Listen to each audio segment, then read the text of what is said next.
Assalamualaikum warahmatullahi wabarakatuh. Apa kabar anak-anak hebat dimanapun kalian berada? Kali ini Bu Tati akan membacakan sebuah cerpen yang berjudul Melodi Keikhlasan, karya Jasmine Amalia.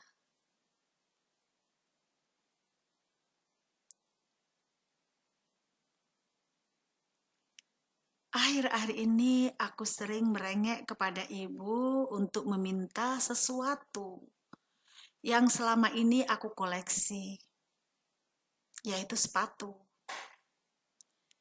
Sebenarnya aku sudah memiliki puluhan sepatu dengan berbagai macam jenis.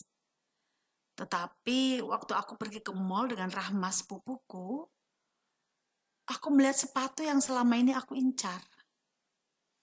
Sayangnya waktu lihat harga, aku mengurungkan niat untuk membeli sepatu itu.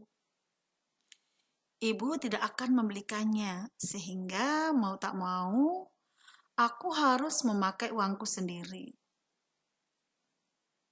Namun masalahnya, uangku habis karena digunakan untuk membeli novel 1 minggu lalu. Dan pilihan terakhirnya, aku mesti menabung. Aku yakin akan mendapatkan sepatu itu. Mungkin dalam kurun waktu 1 bulan. Mira, tunggu aku. Protesku kepada seorang cewek yang berjarak 3 meter dariku. Ya, dia menjawab dengan memasang wajah tanpa dosa. Kenapa sih kamu ninggalin aku di ruang SB? Kamu tahu kan aku sedang membereskan pelengkapan gambar. Kenapa kamu langsung keluar nggak bilang-bilang sih? Gerutuku. Awalnya aku marah. Tetapi setelah mendengar Mira menghela nafas, aku sadar bahwa ekspresinya menunjukkan Mira sedang ada masalah. Aku harus pergi sekarang, Alia. Katanya dengan nada ganjil. Apa maksud kata-kata Mira? Aku belum paham. Kemana? Kataku terbata-bata. Tapi Mira tidak menjawab. Dia meninggalkanku begitu saja di koridor sekolah.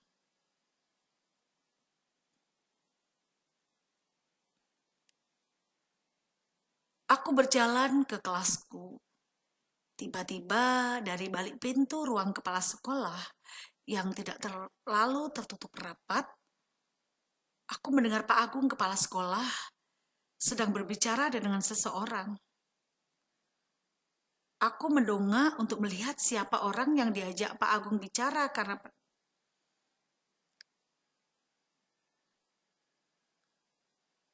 dan hei, bukankah itu Tante Esti, ibunya Mira? Entah sengaja atau tidak, aku mulai menguping di balik pintu ruang kepala sekolah. Menyeramkan memang, tapi aku harus tahu apa yang terjadi. Maaf Bu, sayang sekali saya harus memberhentikan Mira untuk sekolah. Ucap Pak Agung. Hah?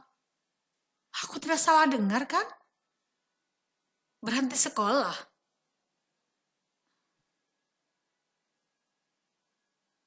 Tapi Pak Agung, Mira itu anak yang cerdas.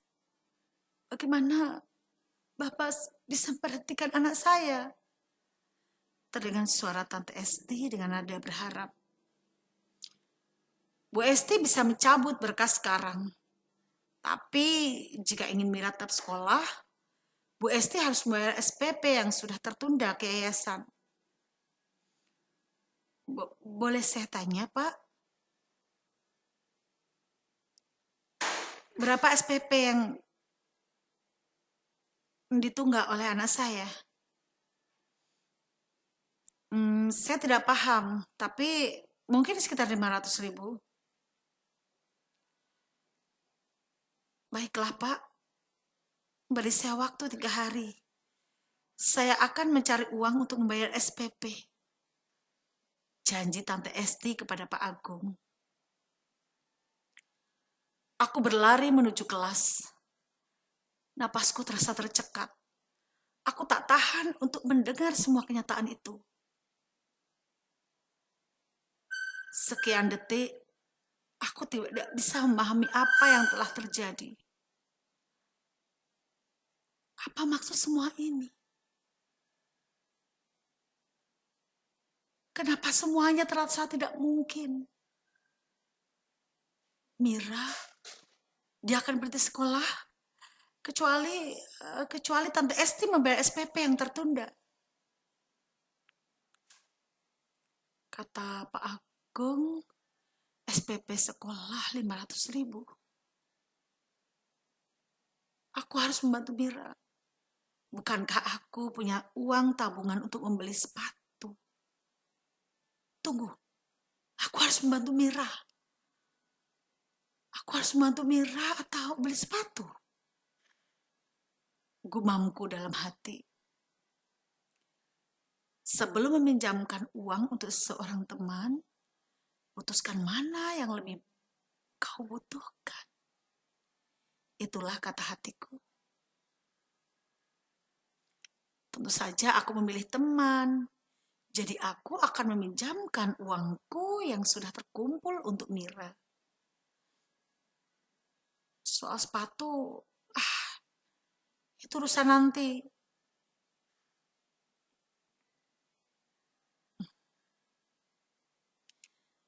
Setibanya aku di rumah, aku langsung memecahkan celenganku. Uang kertas dan logam mulai berjatuhan di antara pecahan tanah liat. Aku mengumpulkan uang yang berceceran dan langsung menghitungnya. 100, 200. Wah, alhamdulillah, terkumpul 672.500 rupiah. Aku bisa membantu Mira dan masih ada uang sisa untuk membeli sepatu. Tapi setelah aku pikir-pikir, aku akan memberikan semua uangku ke Mira. Dan masalah sepatu, aku akan pikir ulang deh. Atau aku akan menabung lagi dari awal. Aku tak lagi peduli akan mendapatkan sepatu itu atau tidak. Toh aku masih punya berpuluh pasang sepatu yang sebagian masih cukup untuk kugunakan.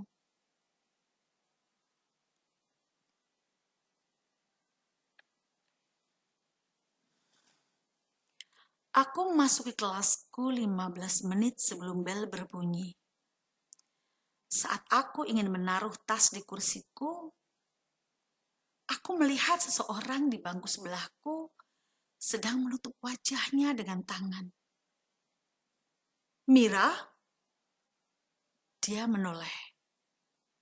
Wajahnya merah. Tak salah lagi. Mira menangis. Mira tidak menjawab, walaupun tadi kami bertatapan. Sejurus kemudian, dia memelukku. Dan aku pun membalas pelukannya. Alia, katanya setelah berbisik. Aku akan berhenti sekolah, Alia. Ucapnya lirih. Kamu tahu, keuangan keluarga aku sedang turun. Aku gak akan lama lagi bakal berhenti sekolah. Tapi, apa kamu tahu, kalau aku bayar SPP, aku masih bisa sekolah di sini. Meskipun begitu, aku gak tahu. Mungkin ada saatnya aku bakal benar-benar putus sekolah. Lanjut Mira. Enggak, kamu gak bakal pindah. Aku bakal bantu kamu. Kamu tenang aja. Aku merogoh tasku, mencari sesuatu yang akan kuberikan pada Mira. Ini, ucapku pelan. Apa ini? Tanya Tanya Mira dengan nada penasaran. Aku menjawab dengan bahasa wajah yang berarti, buka aja. Dan saat itulah Mira membuka amplop coklat di tangannya dengan perlahan. Ketika dia melihat apa isinya, dia memelukku sekali lagi. Kenapa kamu bantu aku, Alia? Maksudku, kenapa sampai kamu sekeras ini membantuku? Aku melepas pelukanku dan lalu tersenyum. Karena kita sahabat. Sahabat harus saling membantu. Setelah 1 minggu, akhirnya kehidupan Mira berjalan dengan normal. Aku dengar Tante Esti sudah mulai berjualan kecil-kecilan di pasar. Seperti biasa, aku masuk kelas 15 menit sebelum bel. Menaruh tas di bangku dan membaca novel. Aku ingat salah satu novelku khusus buat di sekolah, aku simpan di loker depan kelas. Saat aku membuka loker, aku kaget. Ada sebuah kotak besar di dalam lokerku. Karena penasaran, aku mengambil kotak itu dan mulai membuka tutupnya. Aku lebih kaget lagi ketika melihat apa isi dari kotak itu. Wow, sepatu yang aku incar. Rasanya aku kehilangan kata-kata. Untuk apa yang telah terjadi? Bukannya sepatu itu mahal. Dan siapa yang memberikannya? Aku melihat ada surat di dalamnya. Secara refleks, aku mengambil dan membaca apa isi surat itu. Selamat ulang tahun, Alia.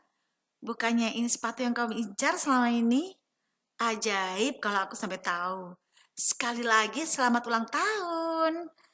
Rahmadinisa Yerkasen. Aku tersenyum. Ternyata masih ada yang ingat ulang tahunku. Tapi kenapa Rahma sepupuku? Bukannya dia nggak sekolah di SMA yang sama denganku? Alia, itu dari Rahma. Katanya sih buatmu. Seseorang membulayarkan lamunanku. Laili,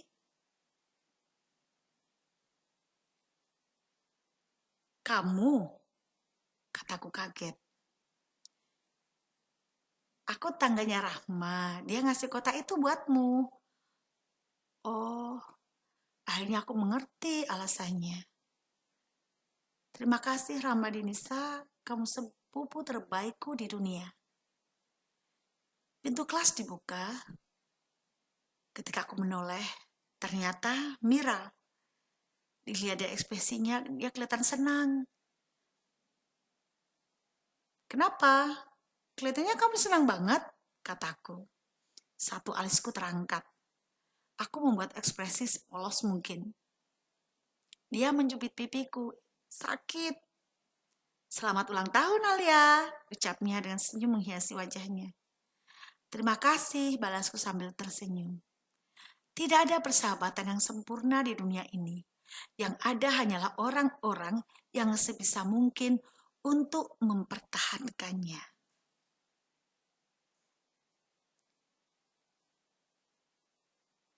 Demikian tadi pembacaan cerpen Melodi Keikhlasan. Assalamualaikum warahmatullahi wabarakatuh.